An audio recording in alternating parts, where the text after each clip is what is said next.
Il y avait une dimension psychologique qui vous avait apporté, mais est-ce que c'est la psychodynamique, c'est le fait de faire bouger le thème, c'est la notion de cyclicité? Qu'est-ce qui vous a plu dans l'astrologie Écoutez, humaniste? moi, c'est pas une technique particulière, c'est que elle est un petit peu plus sensible à l'humain, elle fait appel effectivement à des notions aussi euh, médicales, entre guillemets, qui ont été abordées par des gens à qui on laisse la suprématie de la médecine, bien sûr.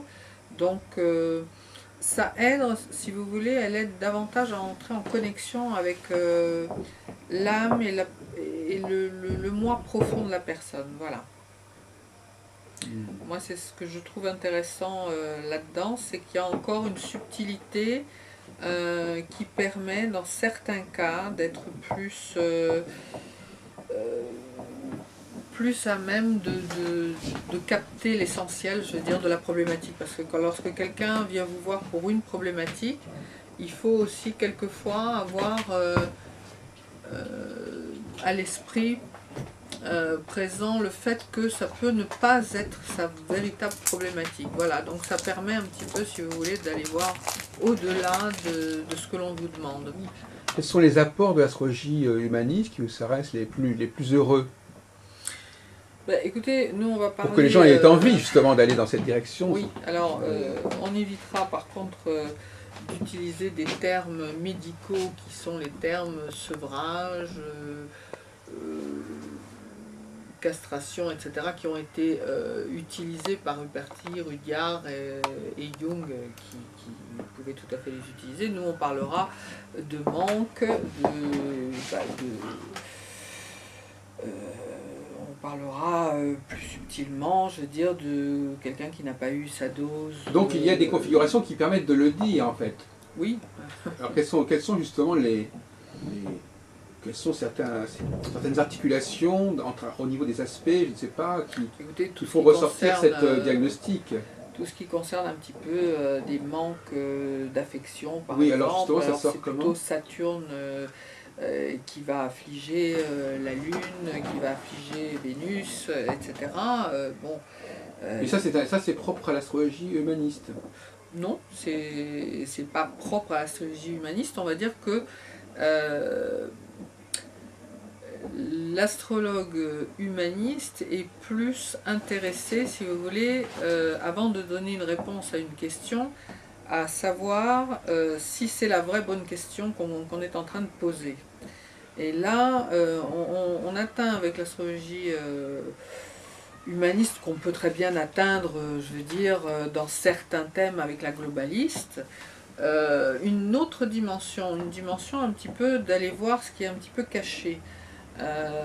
Voilà, alors ça c'est très passionnant parce que c'est effectivement une dimension supplémentaire. Alors à donner des exemples très concrets, je veux dire, c'est un petit peu difficile parce qu'on rentre dans un cours d'astrologie et tout en étant un petit peu vigilant au niveau des mots employés qui ne doivent pas être empruntés, je veux dire, au domaine médical.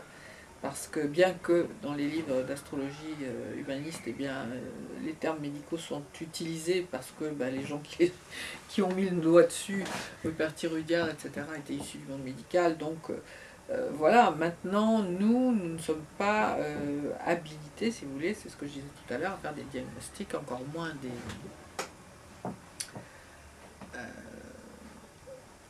des programmes de réparation ou de...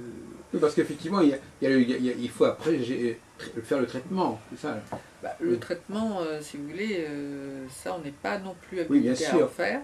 Ça va de soi. Donc il y a quelque chose, il y a un problème d'accompagnement qui se pose. Tout à fait. Dans les conseils, si vous voulez, qui peuvent être prodigués à la personne, oui, justement en optimisant, par exemple, des configurations qui lui sont propres et qu'elle n'a pas forcément captées comme quelque chose de positif.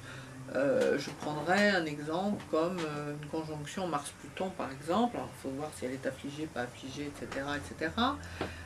Mais bon, ça peut être à la fois une grande force, mais ça peut être aussi pour une personne qui n'a pas appris à la reconnaître ou à la maîtriser, un programme de destruction ou d'autodestruction par exemple.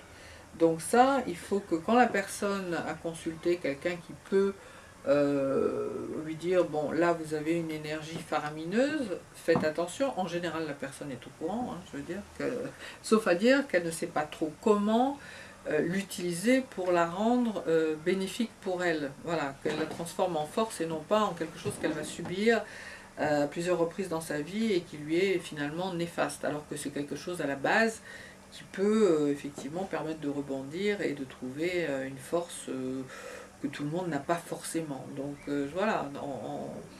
Parce qu'il y a aussi chez Rudyard, je crois, l'idée de, de ramener la personne à quelque chose d'authentique alors qu'elle a pu être un petit peu déformée ou perturbée par son environnement.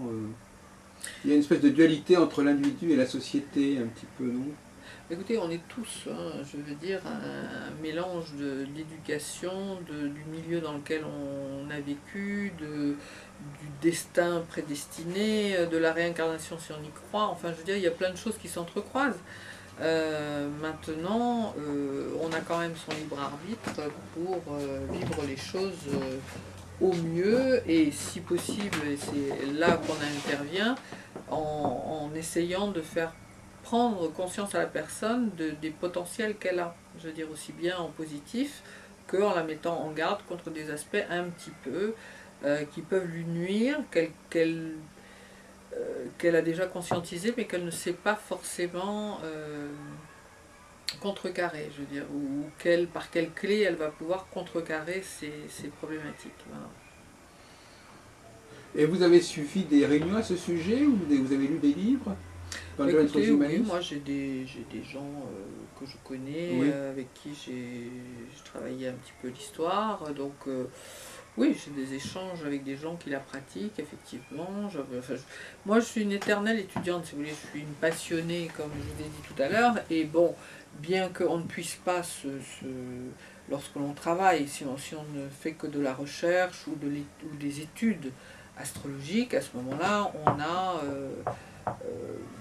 si vous voulez, pléthore de livres, de courants, de choses à lire. Il y a toujours quelque chose d'intéressant à apprendre, sauf à dire que on n'a pas forcément le temps d'aller voir tous les courants de pensée qui existent sur la question. Donc à partir d'un certain moment, je pense qu'il faut se centrer avec les outils dont on dispose et puis essayer d'en tirer le plus de choses pragmatiques et qui peuvent aider les consultants. Voilà. Alors finalement, vous avez parlé de l'axe des nœuds, ça renvoie souvent à l'astrologie karmique. Oui, cette moi idée. je m'en sers un petit peu. Vous, aussi. vous êtes un petit peu assez proche quand même aussi de l'astrologie karmique. Enfin, il y a une dimension karmique d'ailleurs chez Rudyard, probablement. Bah, écoutez, Il est issu du théosophisme un petit peu. je pense que... Alors après, c'est une question très personnelle. Il y a des gens qui travaillent qu'avec la lune noire, avec les lunes noires. Il y a des gens qui ne travaillent qu'avec l'axe karmique. Il y a des gens qui travaillent qui ne s'en servent pas du tout parce qu'ils ont trouvé que c'était pas percutant. Si vous voulez, moi je respecte c'est très personnel. Et sauf à dire que moi je vois que ça marche très bien au niveau analyse, parce que moi ma conviction profonde c'est qu'on est tous venus avec une valise qui n'est pas celle du voisin, et qu'on est en principe là, si on croit en astrologie karmique, et si on n'y croit pas, ben, on va parler tout simplement de destin. On est venu là pour réaliser quelque chose, peut-être en rapport avec des vies antérieures ou pas, suivant les croyances, mais on voit bien qu'on a des choses de base souvent à dépasser, à travailler pour, voilà, pour essayer que cette vie-ci soit fructueuse, enfin qu'on ait appris quelque chose, et si on va jusqu'au bout de la théorie de la réincarnation, finir par ne plus se réincarner, si on a accompli son chemin jusqu'au bout. Voilà. Est-ce que vous pensez, par exemple, vous pensez que c'est valable ce qu'on appelle la synastrie, les rapprochements entre des thèmes pour savoir si les gens vont s'entendre ou pas? Oui, c'est intéressant, si vous voulez. C'est une des... Bon, c'est une des questions qui nous sont posées, hein. C'est vrai que l'étude de deux thèmes est intéressante, à condition d'avoir étudié les deux thèmes, si vous voulez, séparément déjà, pour vraiment avoir en tête le fonctionnement de chacun, après de voir effectivement s'il y a des grosses problématiques de base au niveau, que ça peut être des problématiques de communication alors que les gens viennent vous voir pour un problème de couple par exemple. Bon, bien sûr qu'on va regarder Vénus, Mars, etc. Mais si on voit que les deux Mercure sont totalement opposés, alors ça peut être une complémentarité par moment, comme ça peut au long terme être une vraie problématique, même si les sentiments sont là et que les gens s'entendent bien sur d'autres plans. Lorsque la communication n'y est pas, par exemple, ça peut être un facteur d'échec. Donc je pense que oui, c'est une... Alors pour vous, apparemment une comparaison de thème. Apparemment comme ça, vous attachez de l'importance au fait qu'il y ait des carrés, des aspects harmoniques et des aspects dissonants. Oui. Alors il peut y avoir des aspects harmoniques qui ne sont pas forcément bons, comme certains trigones où les gens s'installent un petit peu, si vous voulez, dans une facilité. Ça veut dire qu'il y a des carrés, pour moi, qui sont... déjà, c'est très dynamique. En principe, un carré dans un thème, c'est quelque chose qui dérange un petit peu la personne.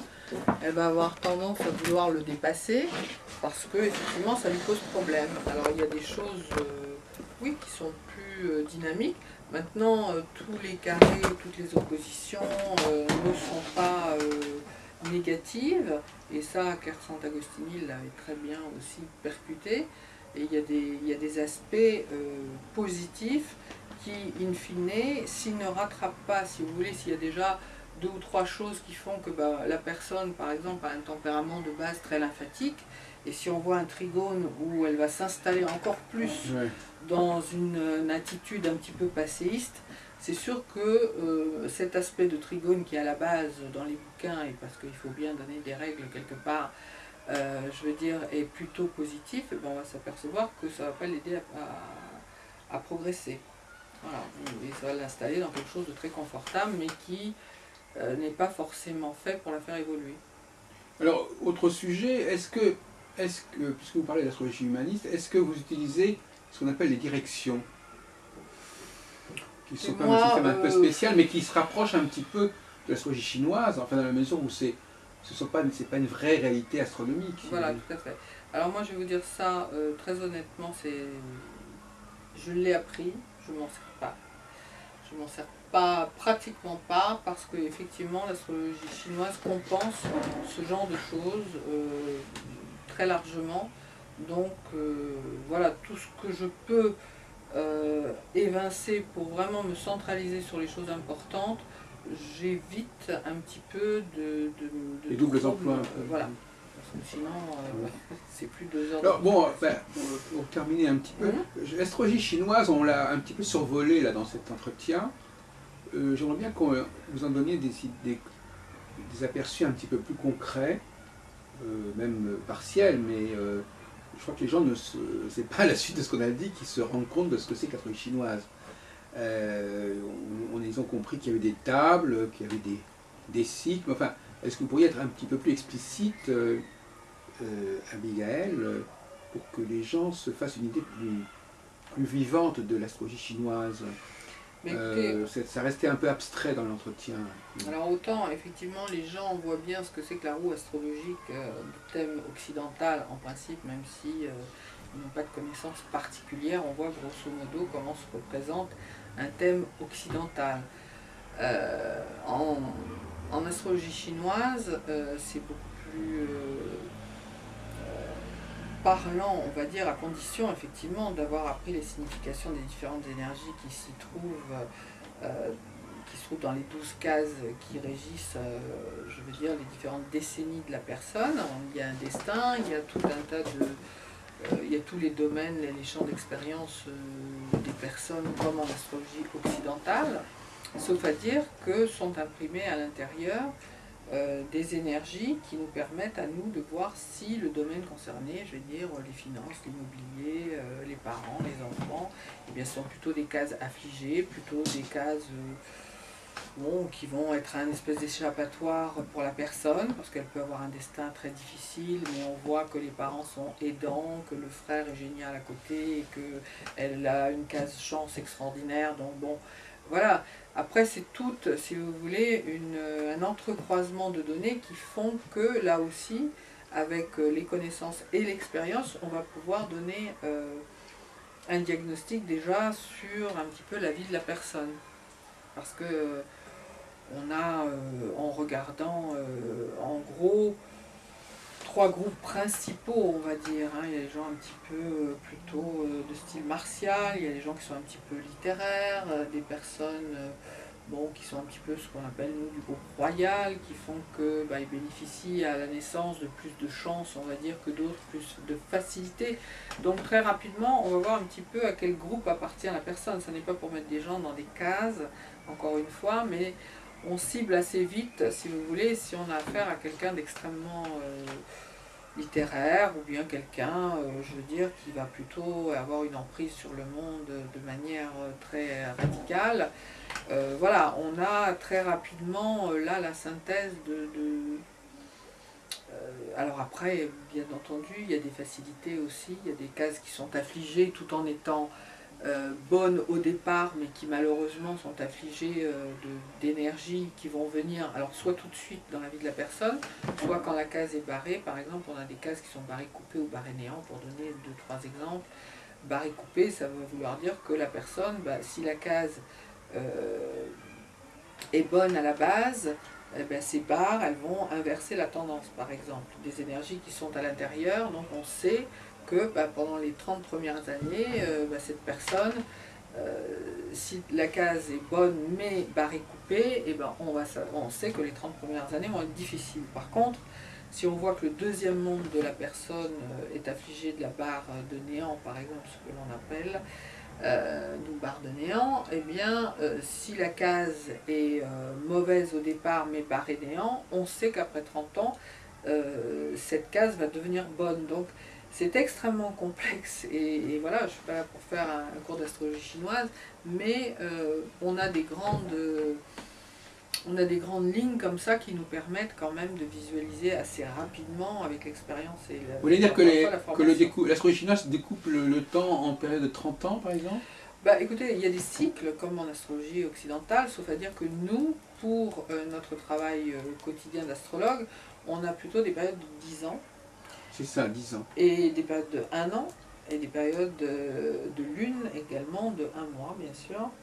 Donc, puisque nous travaillons avec les lunes, et voilà, donc on peut même, je veux dire, aller mettre le doigt sur une journée bien particulière, comme on le fait aussi en occidental, lorsqu'il y a un examen, une opération, quelque chose de bien précis en jeu. Mais alors, finalement, cette astrologie chinoise, quelle est la relation qu'elle entretient historiquement avec l'astrologie babylonienne? Dire, elle en est issue, elle en est l'origine, enfin, vous voyez ça comment elle s'est développée parallèlement? Est-ce qu'à un moment donné, c'est une branche qui s'est détachée? Écoutez, de ce que l'on m'a enseigné, moi, c'est Oui. une astrologie qui est issue, comme je vous le disais tout à l'heure, du Yi King et du livre des transformations, avec tout un tas de périodes plus ou moins longues, on va dire, où avant c'était plutôt un oracle qui vous mettait, pour ce qui concerne le Yi King, sur une voie. Après, c'était à la personne d'interpréter elle-même ce qu'elle devait faire ou non. Donc c'était un petit peu moins, on va dire, précis que l'astrologie chinoise moderne, entre guillemets, qui date entre 907 et 960. Bon, il y a eu Tran Doan qui a codifié et qui a donné un nom aux différentes énergies et qui a rendu, qui nous a donné les 109 énergies avec lesquelles on travaille maintenant. Donc c'est issu du Yi King. C'est parallèle à l'astrologie occidentale qui elle-même existe depuis la nuit des temps, aussi loin qu'on puisse remonter, alors avec des différentes notions, etc. Mais enfin bon, les notions sont toujours de base les mêmes, sauf à dire qu'après on a découvert d'autres planètes, etc., qu'on a adjuvées. Mais en astrologie chinoise, depuis, je vous dis, entre 907 et 960, Tran Doan a déjà donné les bases de ce avec quoi on travaille. Alors c'est ça. Alors justement, il y a un mot qu'on n'a pas employé, c'est le mot étoile. Alors vous savez qu'actuellement on discute beaucoup de cette question, précision des équinoxes, étoiles. Par exemple, en astrologie chinoise, les 109, je crois que vous avez parlé de 109, je ne sais plus. Énergie. Énergie, c'est un rapport avec les étoiles, c'est quoi? Comment est-ce qu'ils sont arrivés à cette histoire de 109? Alors écoutez, c'est un rapport avec les astérismes, c'est quoi on peut y voir des corrélations, on peut y chercher, si vous voulez, parce qu'on a aussi comme dénomination le soleil, la lune, par exemple, dans le thème chinois. Donc là, c'est assez parlant. On peut supputer que fleur de pêcher et cordon rouge serait entre guillemets Mercure, mais si vous voulez, rien ne permet de... Ce sont des énergies qui ont certaines des qualités de ce que l'on connaît de la valeur des planètes utilisées en occidental. Maintenant, nous, on ne parle pas d'étoiles ni de planètes en astrologie chinoise, on parle tout simplement d'énergie. C'est un petit peu des concepts un petit peu difficiles pour les occidentaux qu'on est à la base. C'est un petit peu comme leur médecine qui parle aussi. Alors pourquoi est-ce qu'on emploie le mot astrologie alors finalement? Bien parce que on fait le même travail, parce que c'est le mot qui a été donné. Oui, mais enfin, je veux dire, on peut se poser la question si le mot est pertinent. Eh bien, tout à fait, parce que, in fine, je veux dire, on fait exactement le même travail que l'on fait en occidental, à savoir connaître la personne, lui indiquer les cycles qui sont les meilleurs, la conseiller au mieux sur la question qu'elle va venir vous poser. Donc, on répond aux mêmes questions et on a le même rôle, finalement, que enfin, en chinois qu'en occidental, avec des outils différents. Voilà, mais les deux, depuis la nuit des temps, se sont appelés astrologie. Oui, c'est ça. Oui. Parce que l'astrologie indienne, par contre, elle ressemble beaucoup à pas mal de titres à l'astrologie occidentale, comparativement à l'astrologie chinoise. Donc à l'astrologie chinoise, il n'y a aucun élément. Enfin, il y a quand même certains facteurs qui sont d'ordre astronomique, comme en astrologie chinoise. Ah, bah écoutez, ça. Il y a le sol, je sais pas, il doit y avoir le soleil et la lune, non, ça, on s'en sert pas. Sauf à dire que nous travaillons avec les lunes et non pas avec le système solaire, donc c'est différent. On travaille avec avec les lunes. Les lunes. Il y a plusieurs lunes. Oui. Enfin, il y a plusieurs lunes qui sont la même lune. Non, il y en a 12. Ah oui, il y a 12 lunes, mais c'est des lunes qui sont... Ça veut dire quoi ces lunes? Ce sont pas des lunes. Ça représente des mois. Ah oui, c'est ça, les mois. Voilà. Et les mois sont déclenchés par la conjonction Soleil-Lune ou c'est déclenché comme... Écoutez, ça dépend. Ah oui, ça dépend du moment, donc c'est variable. Mais pour ce qui concerne l'astrologie indienne, hindoue, je veux dire, c'est... bon, ils travaillent, eux, avec les constellations, c'est encore autre chose. Ça, j'avoue que bon, ceux qui obtiennent de bons résultats avec ça, moi j'ai rien contre non plus. J'ai pas de notion, je n'ai pas étudié, donc je n'en parlerai pas plus avant. Je sais qu'ils ne travaillent pas effectivement avec notre système planétaire forcément de la même manière que nous. De la même façon qu'il y a qui ne se servent pas des planètes au-delà de Saturne généralement. Alors vous justement, bon alors les Chinois ils s'en servent pas parce que ça ne les intéresse pas, mais l'astrologie Rudyard, elle s'intéresse beaucoup aux transsaturniennes, transpersonnelles. Je pense que toutes les astrologies, si vous voulez, s'intéressent, je veux dire, aux différentes planètes, qu'elles soient lentes ou rapides, sauf à savoir que certaines fois, certains aspects entre planètes lentes concernent toute une génération, et que si ça n'est pas en rapport avec certaines planètes rapides de la personne, ça va beaucoup moins les concerner que quelqu'un qui effectivement va avoir une configuration planétaire je veux dire générationnelle, on va dire, mais qui va pas toucher de planète personnelle dans son thème. Donc il y a là aussi il y a des cycles, mais que tout le monde n'est pas touché de la même manière. Voilà. Effectivement, donc au fond,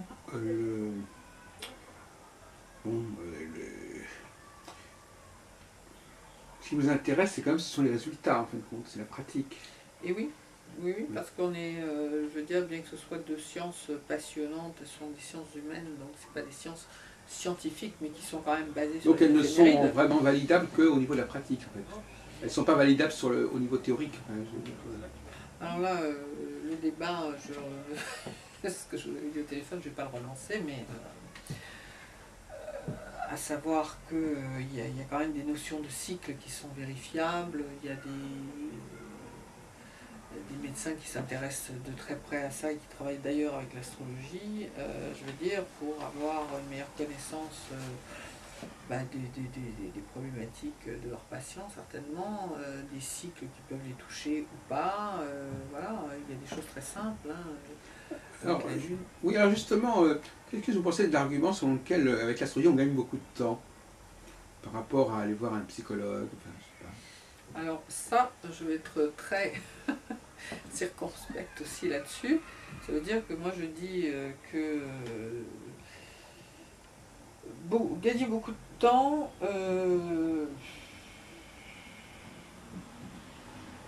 c'est aussi discutable, parce que si vous tombez sur un très bon psychiatre ou un très bon psychologue, vous pouvez gagner du temps. Si vous tombez sur un mauvais astrologue, vous pouvez en perdre aussi. Donc je veux dire, nous, notre travail consiste à un petit peu faire conscientiser un petit peu à la personne, c'est plus, c'est moins, c'est les choses sur lesquelles elle peut s'appuyer, les périodes fastes, les périodes moins bonnes. Voilà, quand on a une meilleure connaissance de soi en général, ça fait gagner du temps. C'est ce que je disais tout à l'heure par rapport aux aspects qui peuvent se reformer dans le ciel et toucher des aspects difficiles du thème de quelqu'un. Selon des méthodes, là aussi il y a d'autres gens qui se sont intéressés à ça, la répétition d'aspects qui soient d'aspect natal dans le ciel. Bon, là c'est un petit peu technique, donc je vais passer rapidement là-dessus, mais les personnes, si vous voulez, lorsqu'elles ont une problématique de base, ne vont pas forcément conscientiser. Par exemple, je vais donner un exemple rapide, un petit peu à l'arrache. Une personne qui vient vous voir pour la 3e fois, qui divorce de la 3e fois d'un mari violent, n'a pas forcément compris un petit peu quel processus la remet fatalement et inexorablement toujours dans la même problématique, sauf qu'à vous dire, sauf qu'elle vient vous voir en disant, est-ce que cette 4e fois, je vais rencontrer quelqu'un? On va voir, nous, dans les transits, si effectivement elle a une chance ou non de rencontrer quelqu'un, sauf à dire que si elle rencontre encore pour la 4e fois ce genre de personnage, il vaut mieux qu'elle soit au courant quand même de sa problématique à elle de base, qui fait qu'elle attire inexorablement le même genre de personnes et qu'elle va se retrouver. Cette problématique de base, on peut la trouver dans le thème en fait. Oui. Par exemple, qu'est-ce qui serait dans le thème correspondrait, qu'est-ce qui correspondrait dans le thème à ce genre de déjà, cas de figure? assez souvent, c'est pas automatique, mais assez souvent, c'est un petit peu par rapport à la problématique du père de base. Je veux dire, le soleil, tout à l'heure on en a parlé, on peut représenter aussi bien le père que le mari, que la notion d'idéal, de vie, etc. Et il se trouve qu'on obéit un petit peu facilement à une règle qui fait que, inconsciemment ou non, on a une tendance à rechercher dans l'autre soit ce qui vous a manqué, ça veut dire au niveau père, soit au niveau mère, et inconsciemment on va prendre un petit peu des archétypes, alors qui ne sont pas forcément des clones de votre père et de votre mère, mais qui vont représenter chez la personne quelque chose soit de confortable, soit quelque chose de connu, soit quelque chose qui, bien que la faisant souffrir, on va dire, elle en a besoin quand même, au moins dans un premier temps, le temps justement qu'elle ait quand même fait un travail sur elle, et c'est là qu'on intervient quand même aussi, de conscientiser, de dire cet aspect que vous avez vécu certainement en étant petite, ou à tel âge, ou etc., vis-à-vis de votre père ou vis-à-vis de votre mère, eh bien, il faut que vous compreniez que maintenant, ça n'est pas anodin quant au choix que vous effectuez, consciemment ou non, dans les gens que vous allez rencontrer. Alors justement, donc, je répète ma question, est-ce que le fait que alors donc là vous parlez, c'est vrai que c'est un mot qui est très employé par les astrologues, grâce au thème, je lui ai fait prendre conscience d'une problématique, oui. Mais elle n'en a pas pris conscience par elle-même en fait, compte, c'est ça. Alors qu'en psychologie, en psychanalyse, elle aurait fait un travail qui l'aurait conduit à cela, peut-être plus douloureusement, plus laborieusement, mais elle l'aurait découvert autrement. Mais peut-être plus authentique que le fait simplement d'apprendre quelque chose ça dispense un certain travail, disons, d'une certaine manière. Non, pas tout à fait, parce que lorsqu'on est en consultation, on a quand même, on va dire,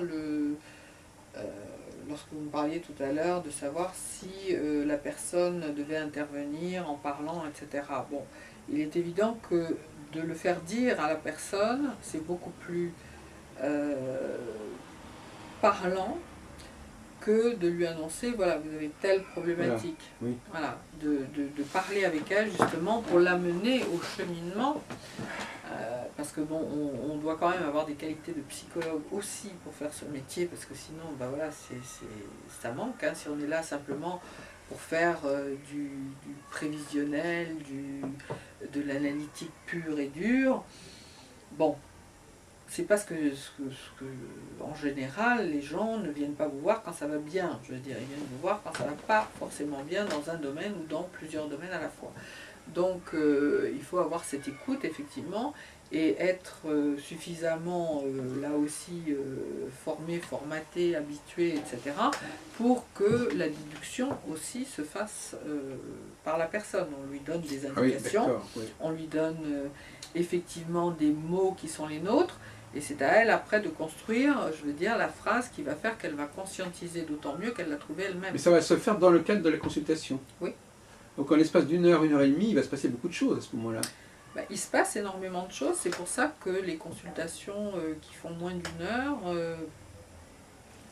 pour moi, de la manière dont je travaille, c'est assez rudimentaire et on n'a pas le temps d'étudier suffisamment la personne. Alors après, la problématique est plus ou moins complexe, on a affaire à des gens plus ou moins en difficulté, je veux dire. Maintenant, à nous de faire la part des choses aussi si la problématique est d'ordre pathologique.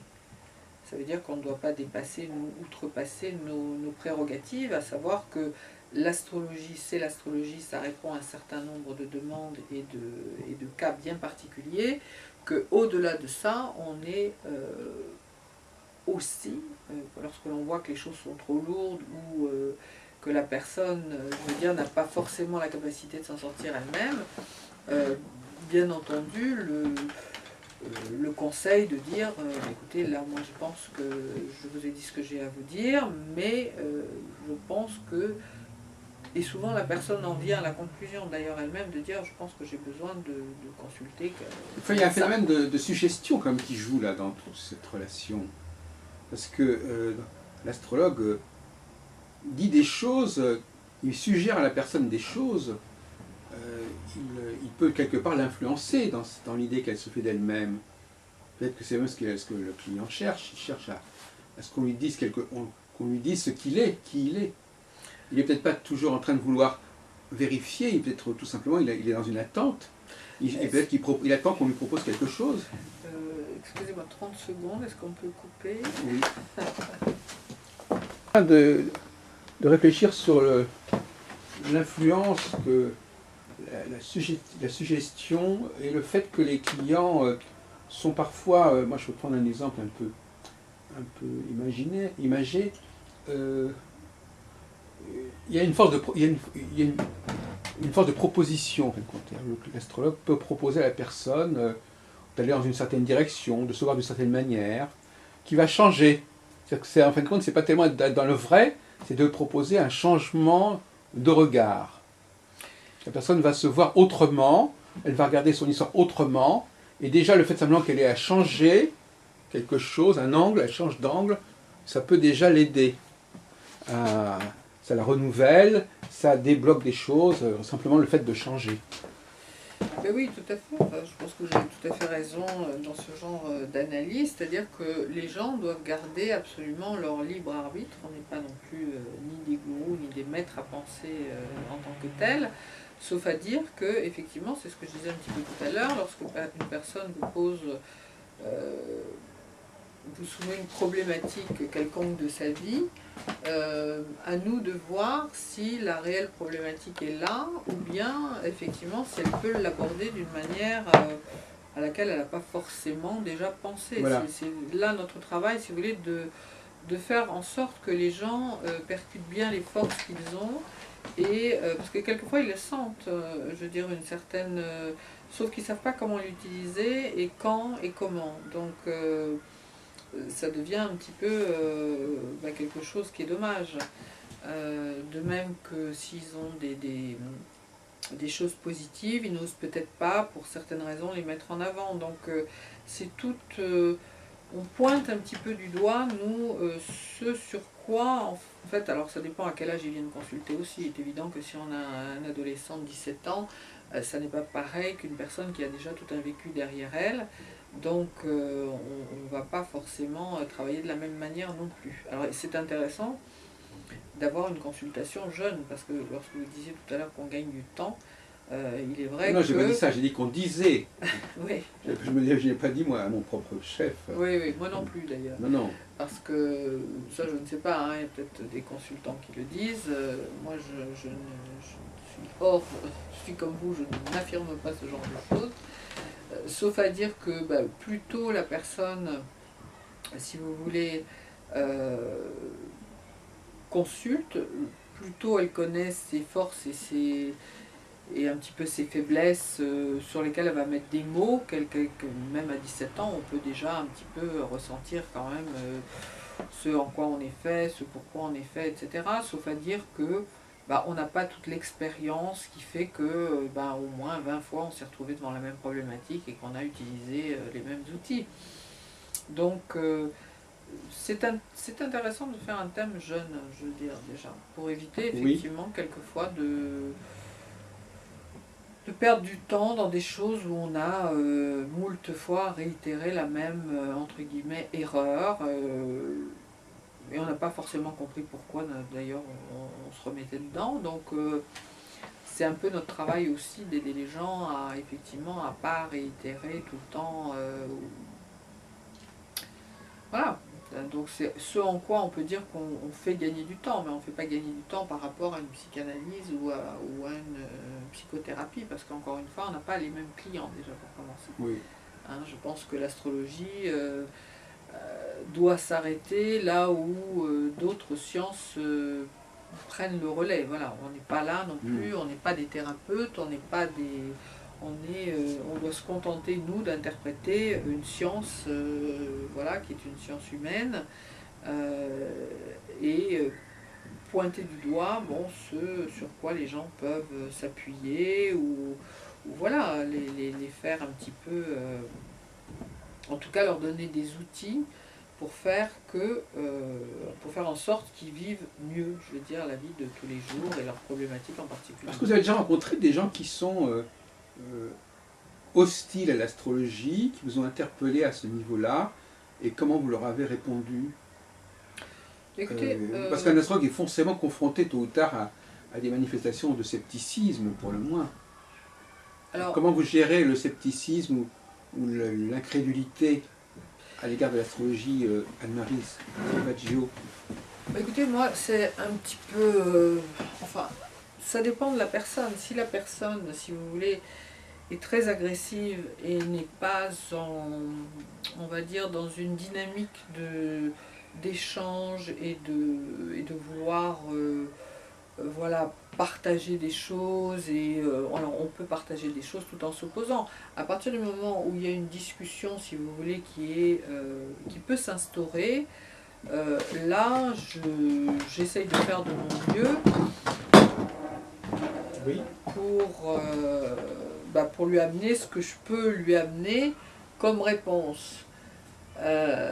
Maintenant, s'il s'agit d'une personne extrêmement agressive, ce qui m'est rarement arrivé d'ailleurs, mais je pense que si ça m'arrivait effectivement d'être interpellée par des gens qui visiblement n'ont pas forcément envie d'apprendre quelque chose ou de discuter, mais d'opposer des théories totalement réfractaires à toute discussion, là, je pense que je répondrais assez vite que si ils avaient des notions suffisamment élaborées en astrologie, j'admettrais peut-être de discuter avec eux, mais qu'en l'état actuel des choses, eh bien, je ne me prêterais pas à ce genre de discussion. Voilà.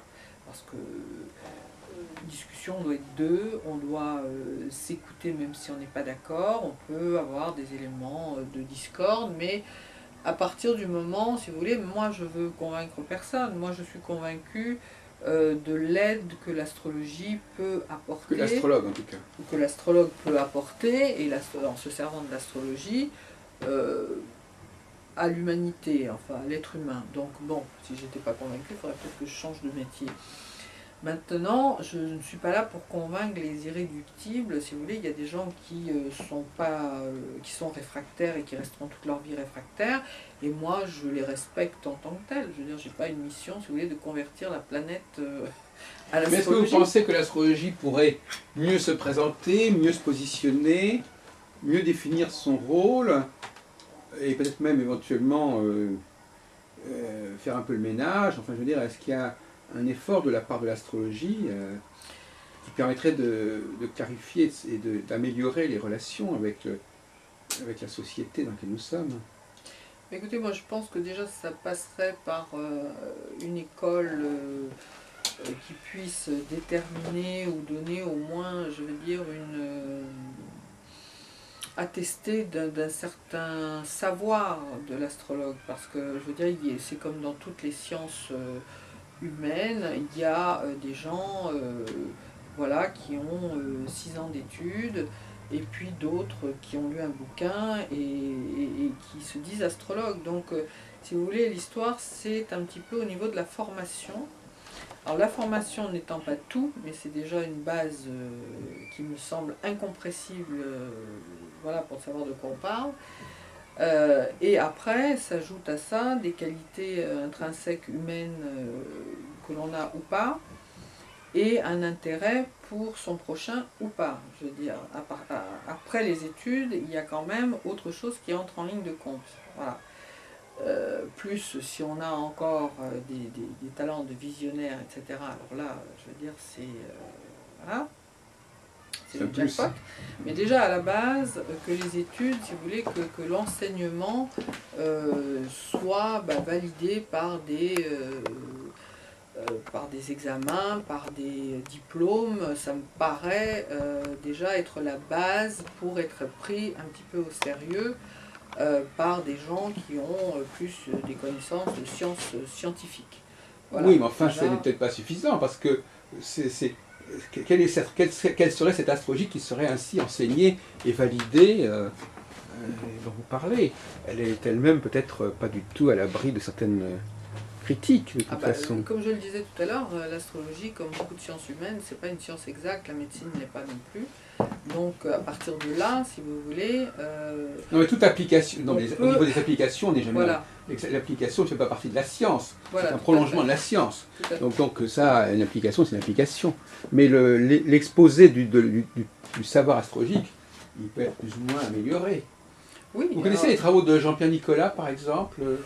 Enfin, c'est parmi les tentatives d'améliorer le design de l'astrologie.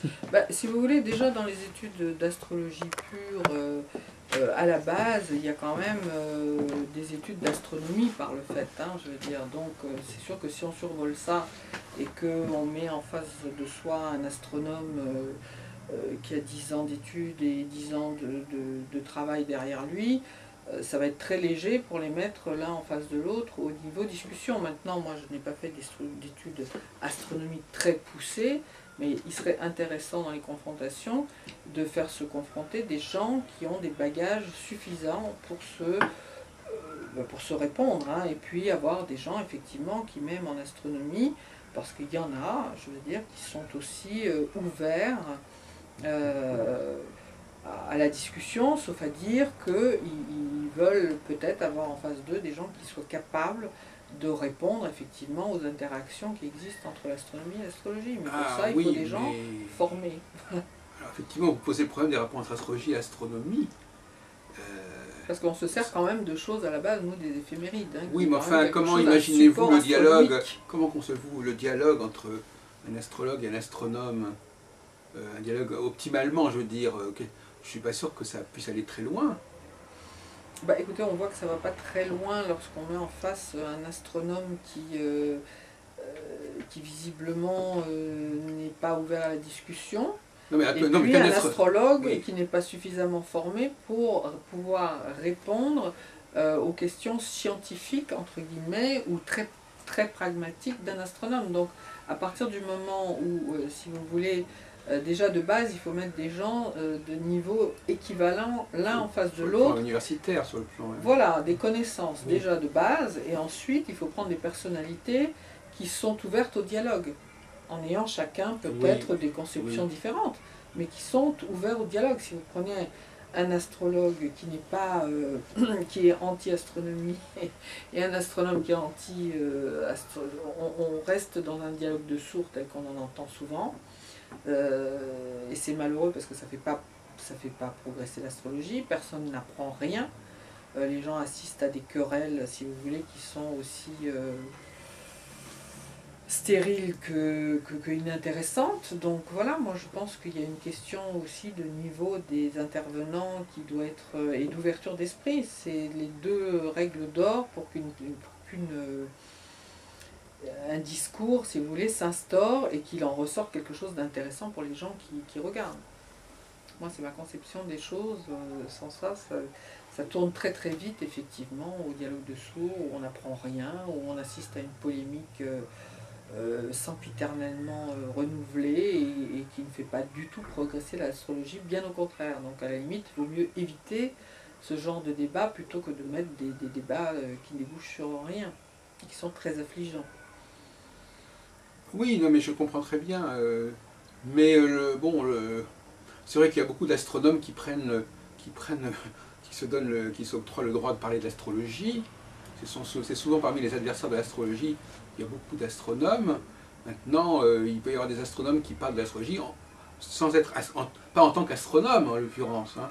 Parce que c'est ça aussi la question. Quand quelqu'un parle d'une discipline, mais qui n'est pas sa discipline à lui. Il faudrait qu'on invite mais vous, par exemple, des gens ouverts, effectivement, parce qu'on peut être très cartésien, très scientifique, et pour autant être croyant, l'un n'empêche pas l'autre. Donc, oui, mais ça ne change ça. Le fait qu'à ce moment-là, la personne soit astronome ne change rien à l'affaire. Mais d'après ce que je comprends bien, pour vous, l'astrologie, vous la définiriez comme une volonté de donner des significations à tout ce qui existe au niveau du système solaire. Ce serait un petit peu ça son cahier de charge en vous écoutant. C'est-à-dire que l'astrologue doit se servir automatiquement de toutes les planètes du système solaire, il doit automatiquement conférer à chacune de ces planètes une fonction.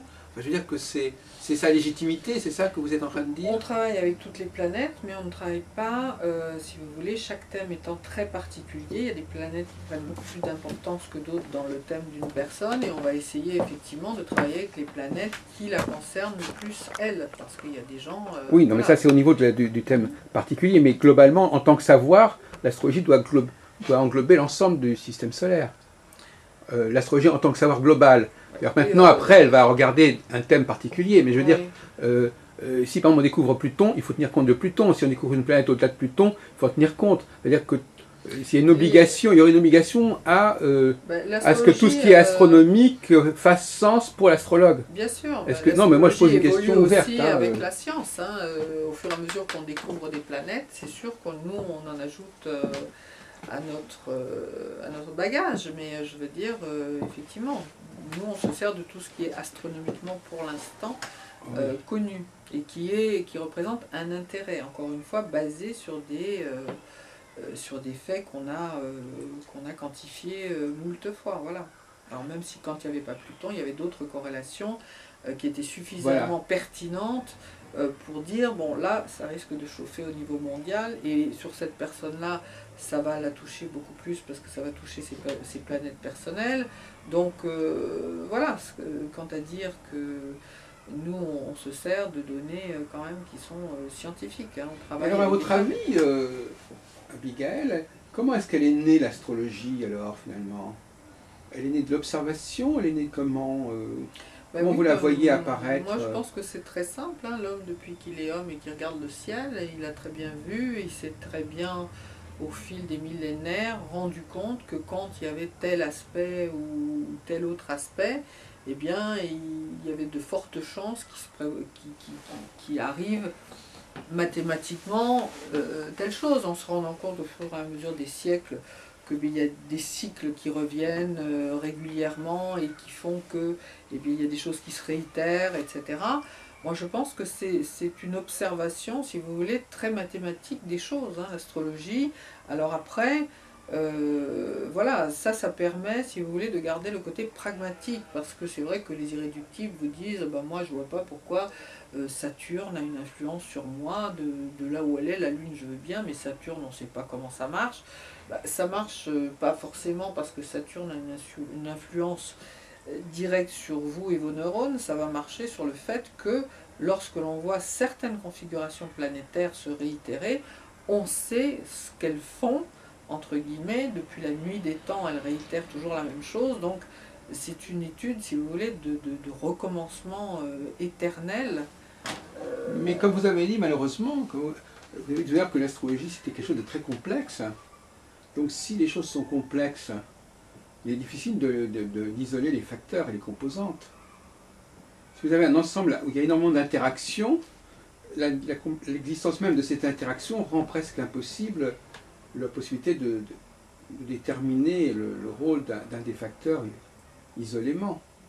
Ben, c'est-à-dire, c'est là, on entre en ligne de compte, effectivement, la formation, ce à quoi je reviens, de base de la personne, à savoir que on ne peut pas donner des indications tout et son contraire, parce que de là vient un petit peu la problématique pour le consultant, qui se dit, bah oui, mais là, elle m'a dit ça, ça va, oui, mais alors là, ça va pas en même temps, etc.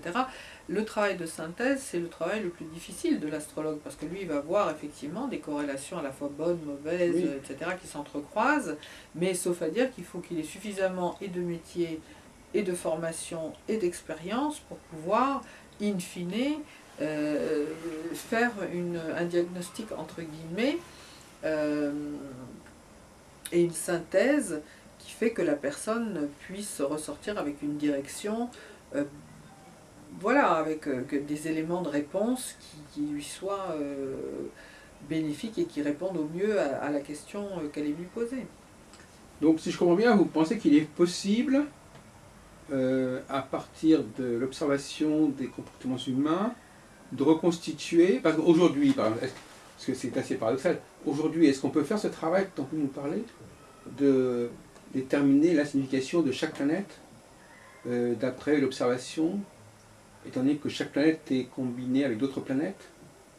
Ça paraît difficile, puisque justement, et puis comme vous avez dit tout à l'heure assez justement, il y a plusieurs facteurs qui peuvent jouer dans le même sens, position en maison, en aspect, en signe, etc., en aspect. Donc il paraît difficile d'isoler les facteurs, étant donné la complexité même de tout cela.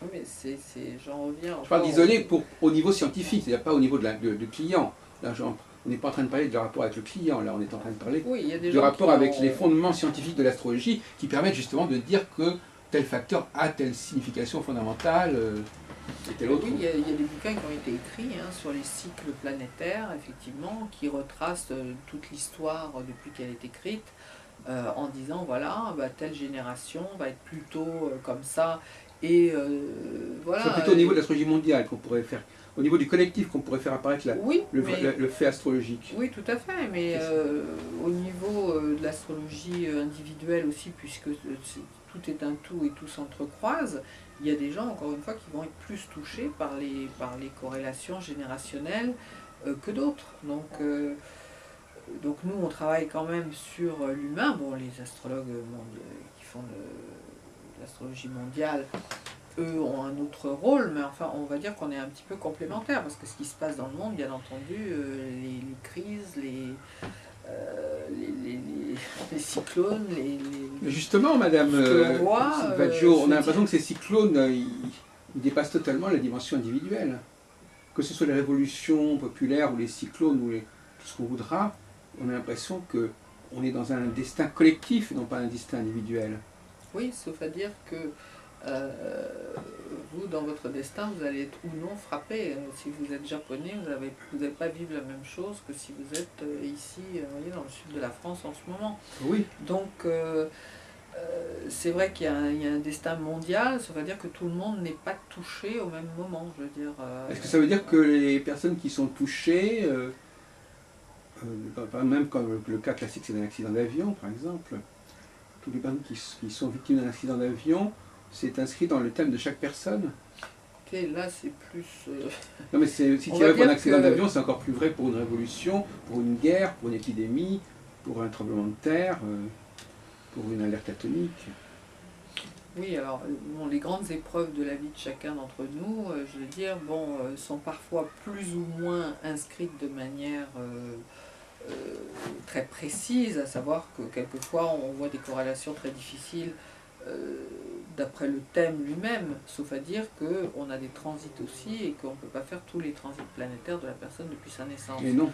Donc, bien entendu qu'il va y avoir des choses plus ou moins dramatiques qu'on ne va pas forcément voir parce qu'on ne peut pas se permettre de faire tous les transits. On peut voir une certaine problématique, mais c'est un petit peu comme en médecine. Hein. Quand vous passez un scanner, il faut quand même que le médecin qui va vous faire passer soit le scanner, soit l'autre, l'IRM, demande un petit peu ce qu'il veut qu'on cherche, parce que sinon, nous, on va être un petit peu, vous voyez, on ne peut pas rester non plus 6 mois avec la personne pour faire, si elle a 18 ans, tout ce qui lui est arrivé depuis, voilà, on ne peut pas dire.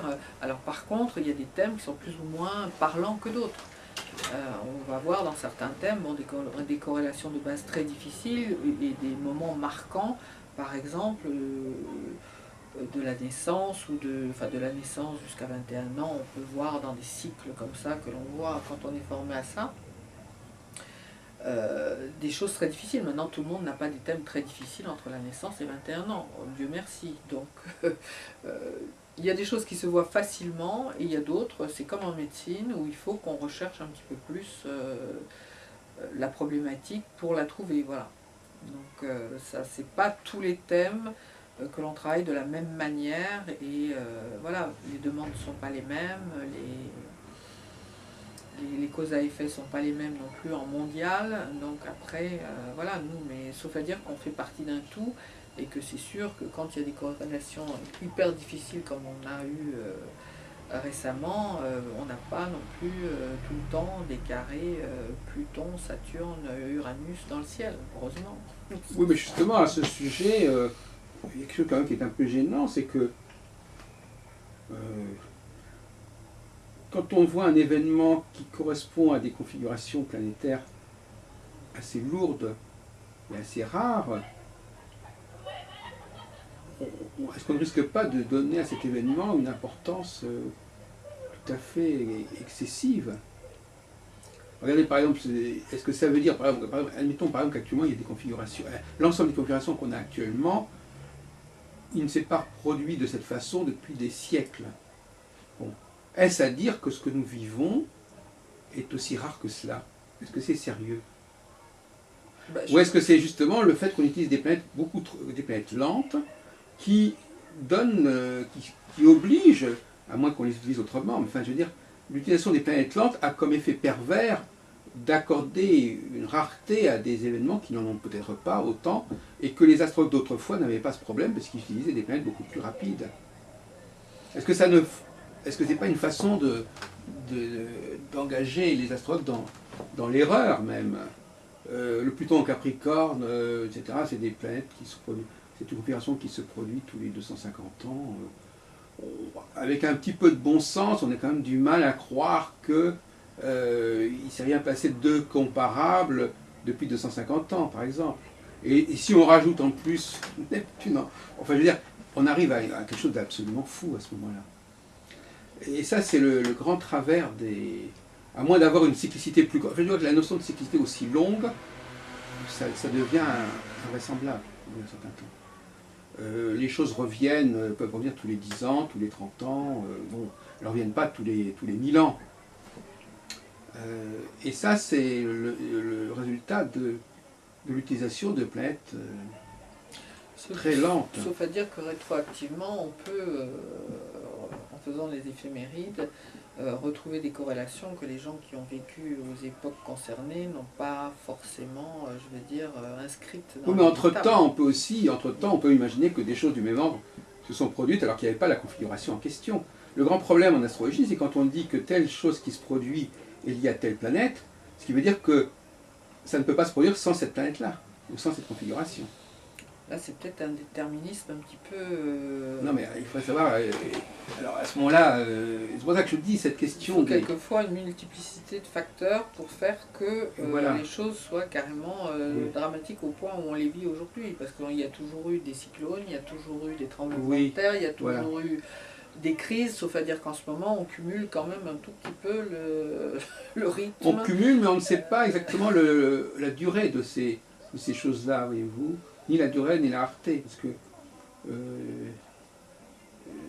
ça, je pense que les astrologues qui font du mondial, qui font l'astrologie mondiale, sont à même, je veux dire, quand même, de dire quand les cycles les plus lourds sont passés, et que, voilà, ils ne vont pas forcément vous dire qu'il va y avoir un tsunami à tel endroit, à telle heure, sauf à dire que ils voient quand même qu'il y a la période la plus difficile, soit est passée, soit est à venir, soit va durer tant de temps. Je pense que c'est là leur rôle, si ce n'est que là, le renvoi de la balle est assez percutant. Moi, j'ai des consultants qui me disent régulièrement, bah oui, mais vous, on vous demande des choses qu'on ne demande pas aux scientifiques, à savoir, avec toute la science, je veux dire, dont ils disposent, les capteurs, les que sais-je, etc., les choses purement scientifiques, que eux n'arrivent pas non plus à prévoir. Vous voyez, quand on parle, on oppose la science à l'astrologie, par exemple, je veux dire, pourquoi est-ce qu'on demande aux astrologues ce que des gens scientifiques ne peuvent pas... C'est exact, mais à ce moment-là, la question c'est de savoir comment les astrologues doivent se positionner. Si précisément ils imaginent que c'est justement dans ce créneau qu'ils doivent se positionner, c'est un cercle vicieux. Parce que si c'est là qu'ils existent, justement, si c'est là qu'ils ont une raison d'être, ils ne peuvent pas ignorer ce créneau. Donc ils sont d'eux-mêmes obligés de se placer sur ce créneau. Donc il y a d'un côté, peut-être qu'on attend trop de choses d'eux, mais d'un autre côté, eux-mêmes s'exposent. C'est pour ça que, je veux dire, des gens d'un niveau suffisant des deux côtés, ce serait intéressant qu'ils travaillent ensemble, effectivement, sur les grands cycles planétaires, et adjuver à ça, effectivement, tout le côté scientifique de la chose. On obtiendrait certainement des résultats plus intéressants que ceux qu'on voit actuellement. Je ne sais pas, c'est une question qui se pose. Hein. Maintenant,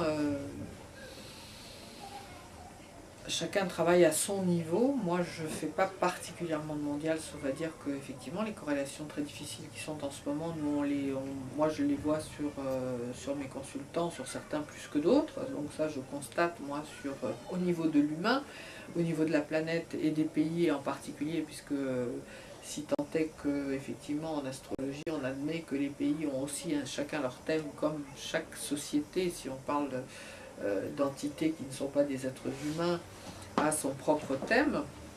Et bien à ce moment-là, on pourrait faire effectivement des études très intéressantes au niveau des pays, du fait qu'ils soient touchés ou pas en ce moment, de la crise qui est arrivée, est-ce qu'elle était prévisible ou pas. Et ça demanderait un travail approfondi, effectivement, entre des scientifiques et des astrologues, sur des cycles planétaires, sur des aspects particuliers. Il y a des gens qui ont écrit des livres très bien faits à ce sujet.